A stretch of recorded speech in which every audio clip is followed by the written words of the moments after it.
Welcome to Ron's Ramblings. This will be number 16, which is part 7 of Noah's life. When we closed rambling number 15, we closed with the words found in Genesis chapter 6 and verse 8, where it says, Noah found grace in the eyes of the Lord. In the rambling that follows this one, I intend to speak exclusively about the flood and close Noah's life.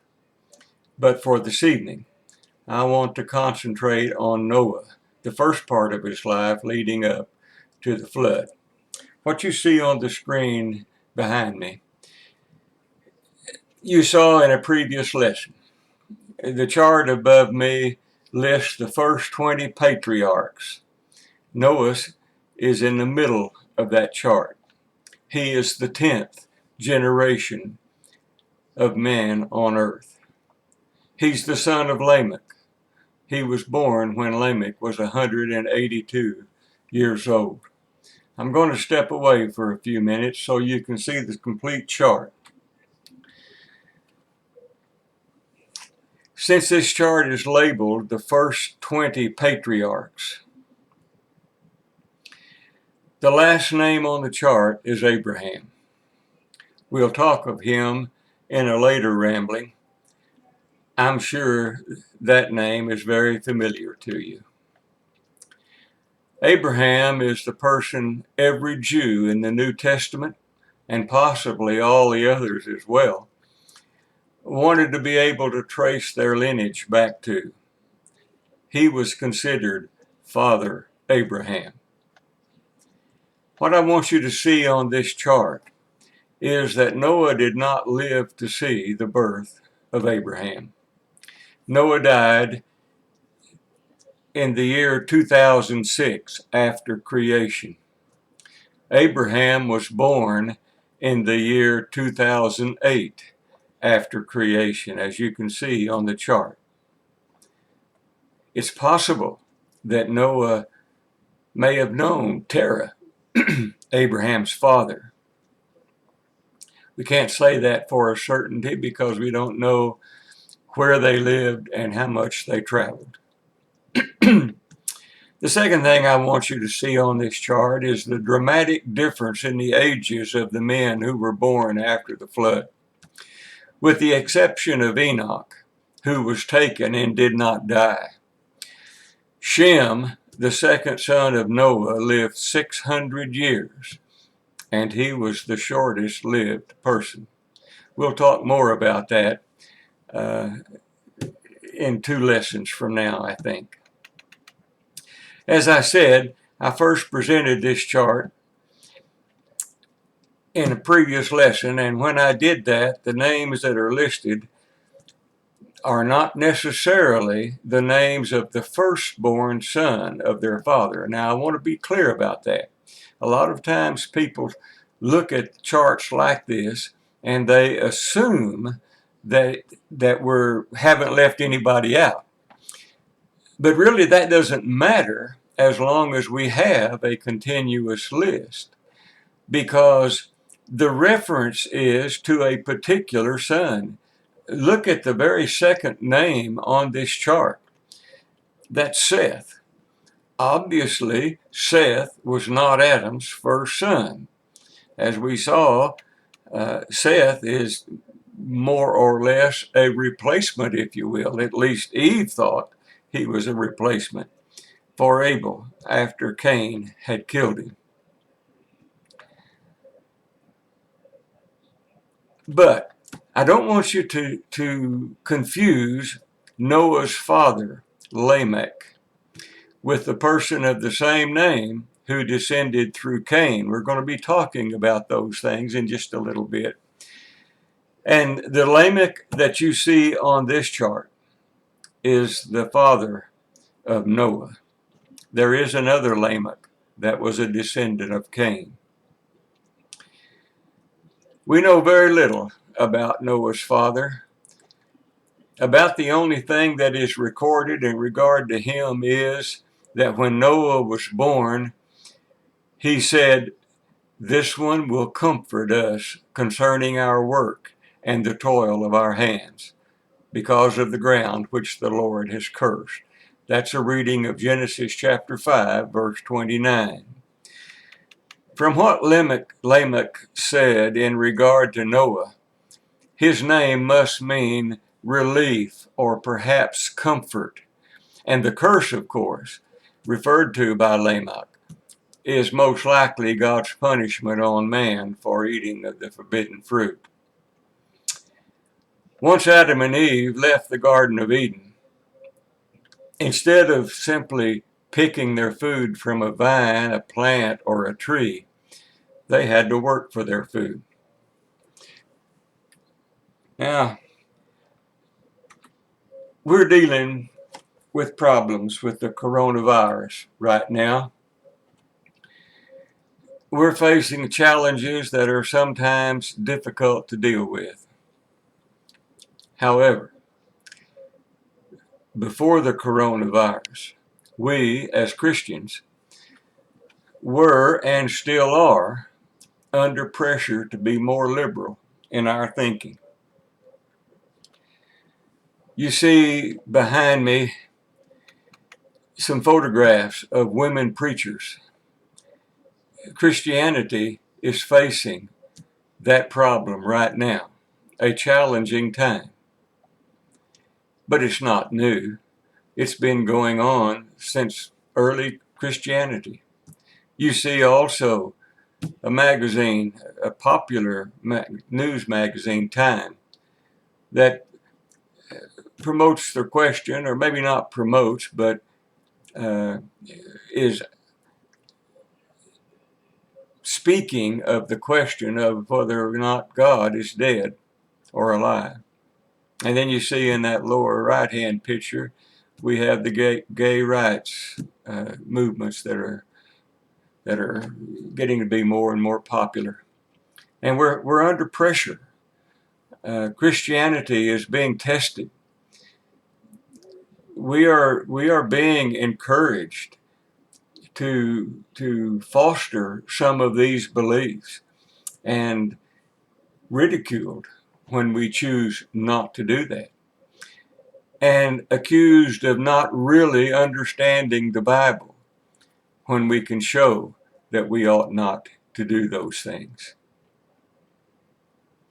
I kind of think that the reason for the Hebrew writer writing what he did in chapter 11. Now, chapter 11 is that biblical history that shows us that even before Christianity, there were faithful people that were under pressure in the world. I think he wrote that just because he knew that Christianity was going to be facing problems all throughout the life or the existence of the world. That writer gave us 16 names, men and women who were faithful in spite of the pressures they were under. There were others that were referred to, but those 16 show us courage that keeps us steadfast in the faith, even when facing difficult circumstances. Noah is one of those 16 names. The Hebrew writer said of Noah, "By faith Noah, being warned of God concerning things not seen as yet, moved with godly fear, prepared an ark to the saving of his house, through which he condemned the world and became the heir of righteousness, which is according to faith." That's Hebrews chapter 11, verse 7. And that reading is from the American Standard Version. Looking at Genesis 6 and verse 6, we see that evil was so great in the land that it repented the Lord that he had made man on the earth, and it grieved him in his heart. God's grief was so great that he determined to destroy man, whom he had created from the face of the earth. But not just man.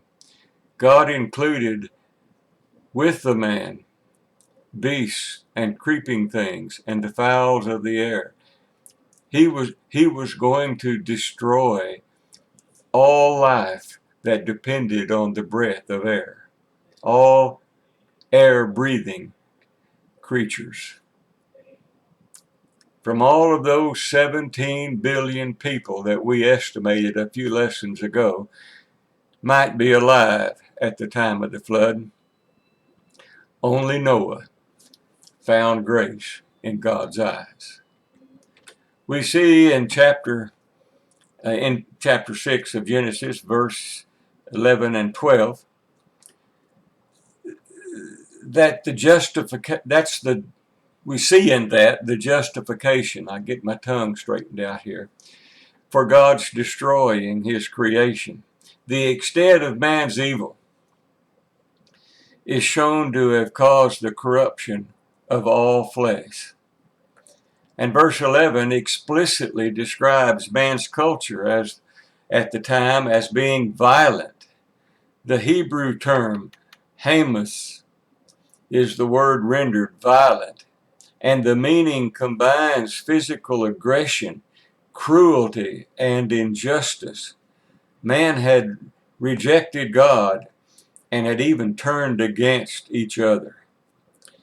And it was a continuous thing. It appears from the text there was never a good thought that ever occurred to man. And it was everyone, even against family members. Why is that, do you suppose? Why is it? What caused man to be that violent, that he cared little for the life of others?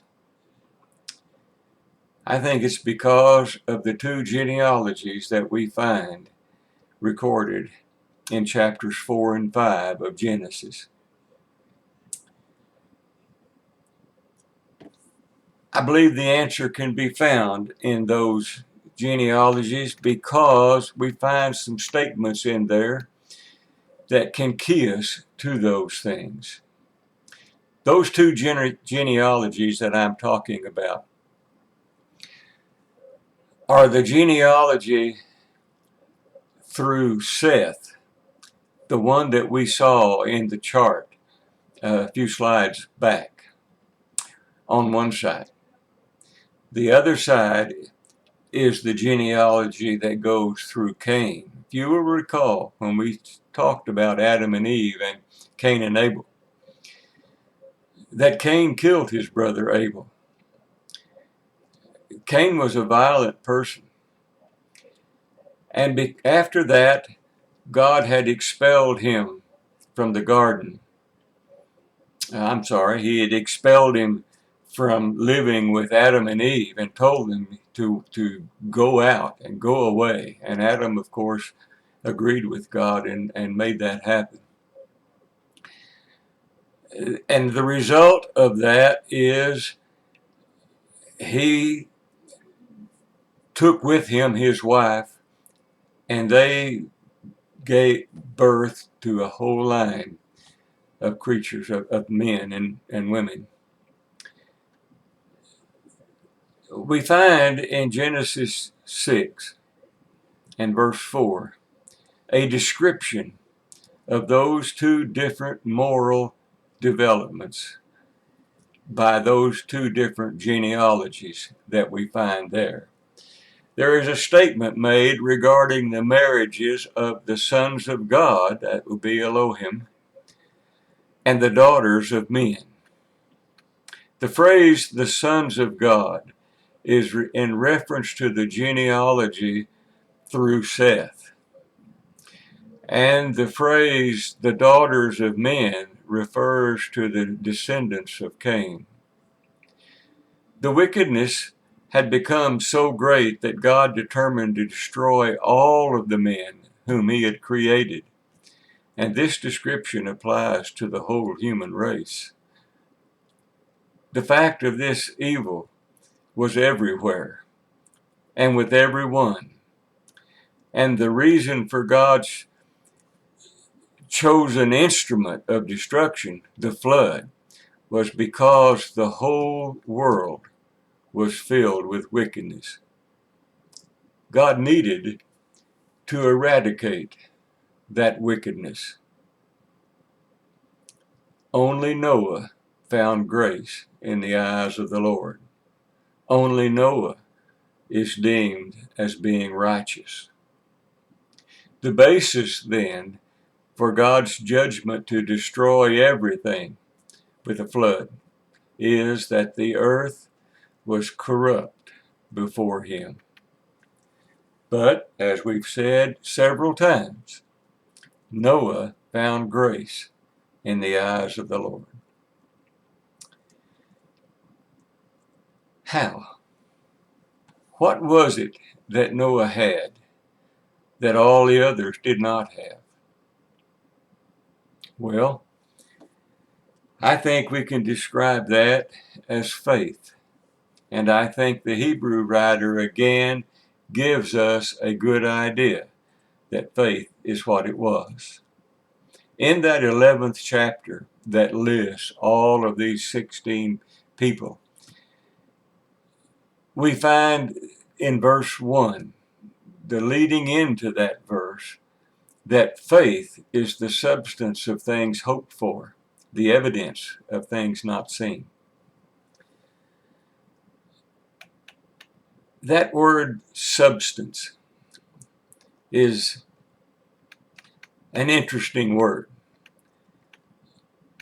It actually comes from the Greek word hypostasis, if I'm pronouncing that correctly, and I probably am not. But according to Thayer's dictionary, it means a setting under or a support. It is a confidence of a concrete essence. So according to the writer of Hebrews, that absolute confidence stands under or it supports that faith. And when we apply that to Noah, notice that even though he had not yet seen, he was moved with confidence and he built the ark. And that same Hebrew writer, by the way, said, without faith, it is impossible to please God. That's Hebrews chapter 11 and verse 6. So what evidence do we have in regard to Noah? And what evidence did Noah have that allowed him to believe God and build that ark? Obviously, Noah had never seen a flood. As far as we can determine, it had not yet rained on the earth. Yet, God told him that it was going to rain and that water would fall from the sky. So what evidence did Noah have that God was saying the truth? Well, the answer is none. It was his faith. There was no evidence. We're told in verse 7 of Hebrews 11 that Noah's faith is shown by the fact that after being told what God intended to do, Noah built the ark. So it was only his faith. But you know, it didn't start right then. Even before that point, God had spoken to Noah about the flood. Even while God was seeing the wickedness of man, and even though it repented God that he had made man, God said that Noah had found grace in the eyes of the Lord. So that grace that God is talking about didn't come from the fact that Noah built the ark. Noah already had that grace. God had already determined that Noah was a righteous man. So what was it about Noah that caused God to notice him and ultimately to save him? I think verse 9 of Genesis 6 tells us. Noah was a just man, and he was perfect in his generations, and he walked with God like his great-grandfather Enoch. The first thing we see listed is that Noah was a just man. One of the things we saw when we defined the word rendered violent, describing the condition of the earth and the people that were alive on the earth in Noah's time, was the Hebrew word hamas, which combined physical aggression with injustice and cruelty. Noah was not like that. Instead, he would have been fair and honest in his dealings with his fellow man, and I think in his dealings with God and everyone else as well. Secondly, verse 9 tells us that Noah was perfect in his generations. We know what the meaning of the word perfect is. But the word that is rendered generations is the Hebrew word toledah. And according to Strong's, it is a plural word, a word that is defined as descent, family, or birth history. Think about Noah's situation. We don't know for sure how long before the flood he was told about the flood. We have a pretty good idea. Most people say that it was 100 years or so. Some say 120 years. And we're going to discuss that in the next part of the next series in this series of lessons. But for now, let's just take the position and make it temporary, but just take the position that Noah was told about the flood when he was 500 years old. In Genesis 6, in verse 6, where it is said it repented God that he had made man, that pronouncement was that all people would be destroyed. Some of those would be family members of Noah. Remember, it is said of Jared, Enoch, Methuselah, Lamech, and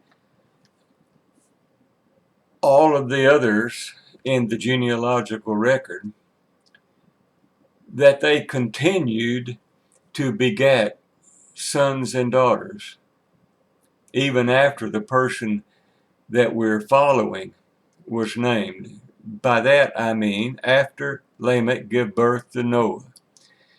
It is said that he lived 595 years after that and gave birth to sons and daughters. He begat sons and daughters. That same thing is said about Jared. Jared lived after he begat Enoch for 800 years. And he begat sons and daughters. Enoch lived 300 years after he gave birth to Methuselah, after he begat Methuselah. Methuselah lived for 782 years and begat sons and daughters after Lamech was born. And then, as I said, Lamech, after Noah was born, lived 595 years and gave birth to sons and daughters, or fathered sons and daughters. That's a lot of people. I have no idea how many it would be. But we're talking about brothers and sisters and aunts and uncles and what do we call them? Grand aunts and granduncles. A good many of those would still be alive on the earth while Noah is. because he was, if as we say, he was 500 years old. During that 500 years, those folks before him would be giving birth to children. There could have been 2 or 3, 4, 5, or even 6 generations, maybe more. And all of them, every one of them, was going to die in the flood because they were worldly. Because only Noah found grace in the eyes of the Lord. And that would hold true with the wives as well. Noah's wife and the wives of his 3 sons, Shem, Ham, and Japheth. Those women had relatives that were going to die in the flood. So how did Noah deal with that? And how did he deal with his family, knowing what he knew? When God said that to him, and as we said, we're considering that God told him that when he was 500 years old. Do you think that came as a surprise? I'm certain it was. I think it shocked him. But his faith was stronger than his feeling for his family. And that's why it said of him that he walked with God. I'm assuming that he handled that the same way he handled everything else,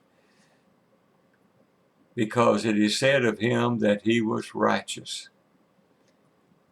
And in his relationship with God and with others, he was blameless in his character and his conduct.